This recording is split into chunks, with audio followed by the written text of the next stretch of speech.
Welcome back to Broken Bobby's Transformation Page. If you are new to the page, in 1990 I became involved in the drug gang world. From 92 to '06, I spent a lot of time incarcerated. I tell these stories to let you know it don't have to be you. If you're young and thinking about trying something or you're figuring out how to get out, these are my stories of this lifestyle and how it affected me, and eventually I got out and transformed my life. So let's get into today's story. All right, guys, as you can see by the thumbnail, this is going to be Tales from LA County Jail. And I think this is going to be a series that I'll periodically drop of horror stories from LA County Jail that I experienced. So this one in particular is going to be Stuck in IRC, the Inmate Receiving Center or intake. Now, normally when you go into LA County Jail, you can expect it's going to take 8 to 12 hours for you to get processed. And out of all the counties I've been to San Bernardino and Riverside as well. This is by far the longest. I think one time in Riverside, it took like 8 hours to get processed, but normally in those other counties, 4 or 5 hours, you're housed, So, yeah, I got stuck in intake for 4 days one time. And to say that this was a disaster is quite the understatement. Now, before we get into it, if you're new to the channel, subscribe, smash that like button, drop a comment, and be sure to share this video if you know somebody that enjoys this sort of content. Also, hit that notification bell so that anytime I go live or drop a new video, you will be informed and you can check it out when you're ready. Also, you can join the channel. There's memberships available, and there will be perks with that, so you can hit that join button and check that out if that's something that interests you. So let me give you the normal rundown of what happens when you get arrested in LA County and you're brought to the jail. So first, you're going to come down this hall, and there's going to be about 30 to 40 of you, and they're going to basically search you, strip you out, and then move you along. They're going to have you pull your socks off, and they're real adamant about don't shake the socks, but you're going to turn them inside out, and you're going to open your mouth and wiggle your tongue around and run your fingers through your hair and, bend over and cough, basically. So that's the first step. Then they put you in this bullpen, and I'll put some images up to sort of paint the picture of what this stuff looks like. But they put you in this bullpen with these long benches, and I think this is the first action you got at phones. And the deputies love to say, nuts to butts, gentlemen, nuts to butts. In other words, don't leave a gap, like you're literally right on top of the guy in front of you. And so from there, they're going to call you up to see a nurse, see if there's any medications you may need. They'll give you a mental health evaluation, ask you if you're hearing voices, if you want to harm yourself, so on and so forth. Once you clear this section, they're going to stick you in a holding cell.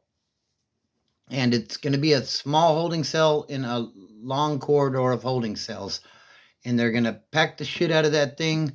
And there's going to be about 50 of you in there when there should be like 10. And you'll get stuck there for hours. So a lot of guys will grab a piece of real estate on the floor and try to catch some Z's, because a lot of times this goes well on into the night. And if you're lucky, they'll bring a sack lunch around for you or something. They're not going to do any proper feedings, no trays or anything like that. Like if you're lucky, you'll get a bologna sandwich or maybe some peanut butter and, something to wash it down with. So from there, a deputy will come to the door, and they love to say, listen up, gentlemen. When I call your name, come to the door. So they start calling off names, and they're going to send you over for your mug shot, your vanity pics. and they'll get your fingerprints so that they can run you through their database and all that good stuff. Then you go back into another holding cell. See a pattern here? Now you're backed into the next holding cell, and that what they do is then they'll basically send everybody goes through the shower.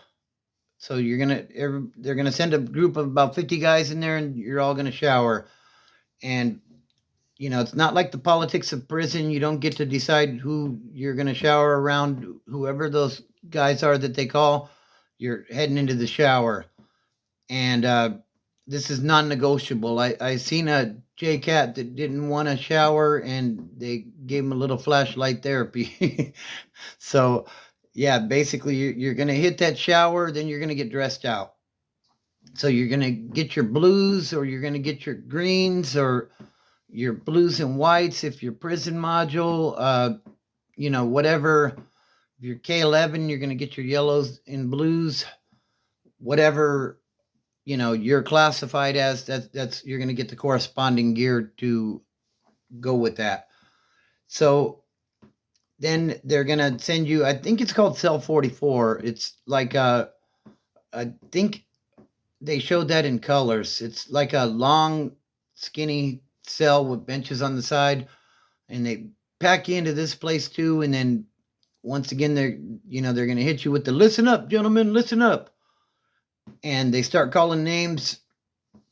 And there's these markings on the floor that run along these lines. They're like blue, red, yellow, and they're going to tell you which line you're going to follow.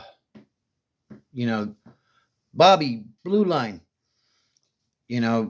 Whoever else, maybe yellow line. And I believe what those lines do is they correspond with where you're going to be housed, whether it's Men's Central, whether it's Twin Towers, or if there's something else. And you follow that line, and there's this long corridor that you're going to walk down. It's like cement, and it kind of goes down, and then it goes back up. And it seems like a really long walk, but you're just happy at this point because you're going to be housed. And, for me, like, I would follow that line, and I would end up at the escalators. And depending on what floor I was being housed on, whether it's 2,000, 3,000, 5,000, 9,000, whatever it may be, you would go up the escalator and figure out where you're going, and eventually you would get housed. Now, this is under normal circumstances. On this particular time that I came through, like I said, I got stuck there for 4 days. So, nothing was really moving. I don't believe we got dressed out. And there were probably between a couple of cells, maybe about 100 guys that seemed to have gotten stuck on this particular time. And they would move us around. And I seen some places in LA County that I had never seen before. I remember there was this really big open area, and like it was almost as if it was a dorm that we went into, and there was a bunch of guys in there, and then they started moving us again, and we ended up in the court line cells. And we actually, like, I ended up going directly to court. I wasn't even housed yet. And, that was like 2 or 3 days later. And coming back from court, I thought, well, now they'll house me. Wrong. Nope. I still ended up, in limbo, basically. And, ultimately, they did get me housed. And the thing is, when you're going to be housed, that's stressful in itself, because you don't know, like, you're going to Men's Central basically, unless they send you out to Wayside. But typically you're going to hit Men's Central first for a day or two. And, you never know what you're going into. Like, you're going to be cell living more than likely, and you don't know who's going to be in that cell. So, like, there's some anxiety there as well. So, they finally get me housed, and I walk into the cell. There's a big Southsider homie, and he's telling me, "Hey, Wood, you got the bottom rack." And I'm thinking, what the hell's wrong with the bottom rack? You know, like, nobody ever just gives you that. That's not something, unless you're like really somebody or something, you would get it out of respect, or maybe if you're old. But I wasn't any of those at that time. So I'm like, I wonder what the deal is here. And he climbs up on the top rack. And as I'm starting to fall asleep, I see a giant rat the size of a cat run by. And I'm like, oh shit, okay, that's why he gave me that. So, like, I went through all that, and, it wasn't much better getting housed. And eventually they would move me out to, I believe it was Medium North. And, I continued on. But, the thing is, if we don't put ourselves in situations where we're going to get locked up, then we don't need to worry about situations like this. I know I say that all the time, and I sound like a broken record, but it's the truth. Like, we need to be the shot callers at home and not worry about trying to have the keys to the block or whatever, or the keys to the yard. Like, I want the keys to my car, you know what I mean? And I want to come home to my family after work. And, that's what I'm doing these days. So, family, fitness, and freedom are what helped me to live the life that I choose to live. And they can help you as well. It's just making good decisions and building on that. Set a goal. The thing is, things that seem like they're impossible are possible. You just got to put your mind to it, and you got to, make good decisions that are going to move you in the direction of what your goal is. So I hope you guys enjoyed today's video. Probably won't drop another one until like Friday morning. I've been working I'm getting a lot of overtime at work now. So, got to make that money. But, I hope everybody's having a good week, and don't look at the mountain. Just start climbing.